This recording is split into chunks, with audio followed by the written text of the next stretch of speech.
Hello guys, आज हम start करने वाले हैं क्लास 10 हिंदी के जयशंकर प्रसाद जी का जीवन परिचय। ये जीवन परिचय आपका मोस्ट इम्पॉर्टेंट रहता है। आचार्य रामचंद्र शुक्ल हैं, जयशंकर प्रसाद हैं, महादेवी वर्मा हैं, ये क्लास 10th में मोस्ट इम्पॉर्टेंट रहते हैं आपके। तो इन सबको रट लीजिए और समझ लीजिए, इनकी टेबल बना बना के इनकी डेट ऑफ बर्थ सारी याद कर लीजिए यार। इसके बाद फटाफट से आप बनाइए एक टेबल जयशंकर प्रसाद जी की, जिसमें आपको लिखना है first name Jaishankar Prasad, second जन्म तिथि 30 जनवरी 1889, जन्म स्थान बनारस और उत्तर प्रदेश, हमारे यहाँ से ही हैं भाई ये, और भारत, ठीक है। मृत्यु तिथि 15 नवंबर 1937। व्यवसाय की बात करें तो ये कवि हैं, कहानीकार हैं, नाटककार हैं, उपन्यासकार भी हैं। भाषा की बात करें तो इनकी भाषा है संस्कृत प्रधान। अब ये सारी चीज़ें लिखने के बाद आप फटाफट से लिख दीजिए इनके कहानी संग्रह को। कहानी संग्रह हैं इंद्रजाल और आंधी। नेक्स्ट, शिक्षा, संस्कृत, फारसी तथा अंग्रेजी शिक्षा का घर पर ही ज्ञान प्राप्त किया था। नेक्स्ट, पत्नी का नाम कमला देवी। नेक्स्ट, पिता का नाम बाबू देवकी प्रसाद। ये हो गई आपकी टेबल। ये आपको लिखनी होती है शुरू में। लिखते हैं तो याद करने और एग्जामिनर के ऊपर आपका अच्छा इंप्रेशन पड़ता है भाई, मार्क्स पूरे देता है वो। उसके बाद आ जाओ, इन्हीं चीज़ों को लाइन बाय लाइन लिखते हैं, विथ हेडिंग लिखते हैं। फर्स्ट आप हेडिंग डालेंगे जीवन परिचय। जीवन परिचय में क्या क्या लिखना है वो मैं आपको बताती हूँ। जीवन परिचय में आपको लिखना है जयशंकर प्रसाद का जन्म 1889 में बनारस के प्रसिद्ध सुगनी साहू परिवार में हुआ था। इसके पूर्वज जौनपुर आकर बस गए थे। वहाँ पर उनका जो तंबाकू का व्यापार था, वहाँ पर तंबाकू का व्यापार करना उन्होंने स्टार्ट कर दिया था। प्रसाद जी के पिता का नाम देवी प्रसाद था। इनके पिता के यहाँ बहुत सारे कवि और विद्वान आते रहते थे, अतः साहित्यिक चर्चा का प्रभाव बालक प्रसाद पर पर्याप्त मात्रा में पड़ा। फलतः 9 वर्ष की आयु में कविता करना प्रारंभ कर दिया था। अब गाइस, प्रसाद जी की जो पारिवारिक जीवन था वो सुखी नहीं था। बचपन में इनके माता पिता का देहांत हो गया था। दुर्भाग्य से 17 वर्ष की आयु में इनके बड़े भाई का भी देहांत हो जाता है। इनकी स्कूली शिक्षा अधिक नहीं हुई थी। क्वींस कॉलेज में 8वीं कक्षा तक ही की थी।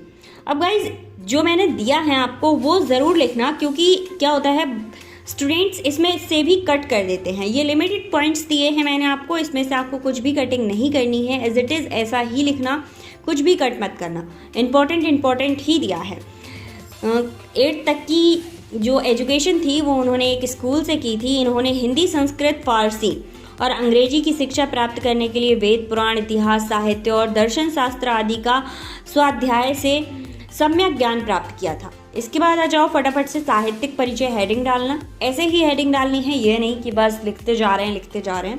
हेडिंग बाय हेडिंग ही लिखना होता है जीवन परिचय।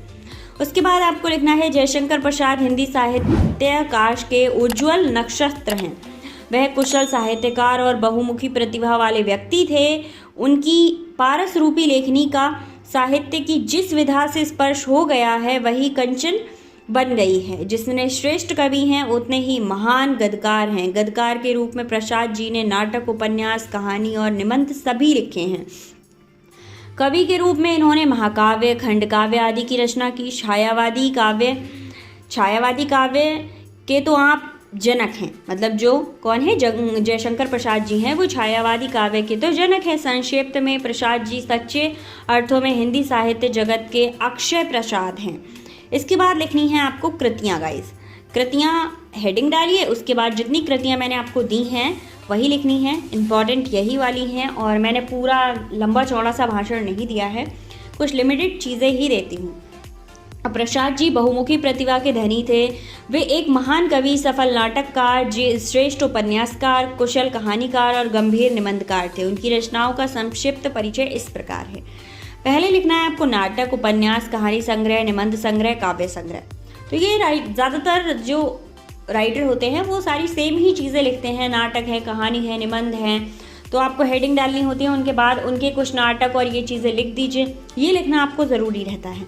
तो अगर इनके नाटक की बात करें तो राज्यश्री, स्कंदगुप्त, अजातशत्रु, चंद्रगुप्त, ध्रुव स्वामिनी। उपन्यास की बात करें तो कंकाल, तितली, ईरावती।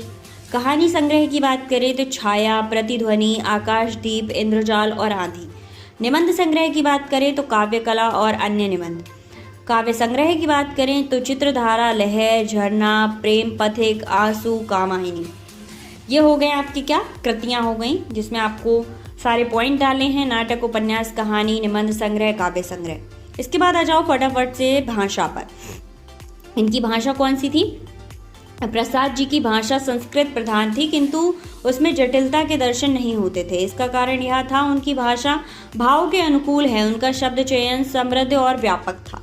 शैली की बात करें तो प्रसाद जी की रचनाओं में गंभीर और काव्यात्मक शैली के दर्शन होते हैं। भाव विष्टा अवस्था में उनके गद्य भी काव्यात्मक हो गए। इनकी रचनाओं में निम्न प्रकार की शैलियाँ पाई जाती हैं: विवरणात्मक, चित्रात्मक, वैश्यात्मक, भावात्मक। उपन्यासों और कहानियों के विवरणात्मक शैली के दर्शन होते हैं, जबकि नाटकों और निबंधों में गवेषणात्मक शैली मिलती है। देश प्रेम, हृदय के भाव तथा अंतर्द्वंद्वों में भावात्मक शैली पाई जाती है। रेखा चित्र एवं प्राकृतिक चित्रों में चित्रात्मक शैली मिलती है। तो कहाँ कहाँ कौन कौन सी शैली मिलती है आपको बता दिया गया है। अगर आप चाहें तो विचारात्मक शैली के बाद एक पॉइंट लिख दीजिए। इनको पॉइंट बाय पॉइंट भी लिख सकते हैं, अदरवाइज आप इसको ऐसे भी लिख सकते हैं। इसके बाद आता है आपका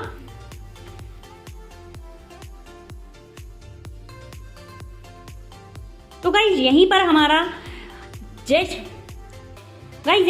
जयशंकर प्रसाद जी का जीवन परिचय फिनिश हो जाता है। आई होप आपको समझ आया होगा। अगर आपके फ्रेंड्स को इसकी ज़रूरत है तो शेयर ज़रूर करना। मिलते हैं नेक्स्ट वीडियो में एक और जीवन परिचय के साथ। Thank you so much.